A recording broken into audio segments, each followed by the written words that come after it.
Hi, I'm Kathy Rawls, Director of the North Carolina Division of Marine Fisheries. And I'm Christian Waters, the Chief of the North Carolina Wildlife Resources Commission's Division of Inland Fisheries. Last fall, the North Carolina General Assembly passed a new state law that will become effective December the 1st. This law directly impacts recreational and commercial fishermen in the state of North Carolina.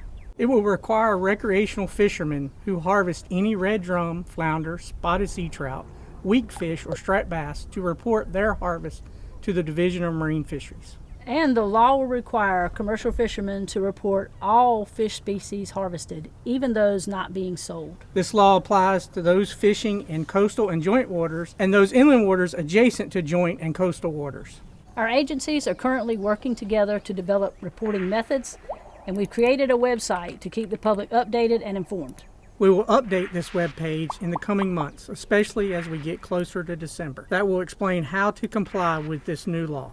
We will also post reminders on our social media accounts and use all the resources we have to get the word out. But we also need your help. Please let all of your fishing buddies know that this new reporting requirement is coming down the pipe, and let them know where they can get additional information.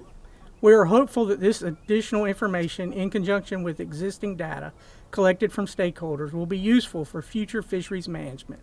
We thank you for your assistance.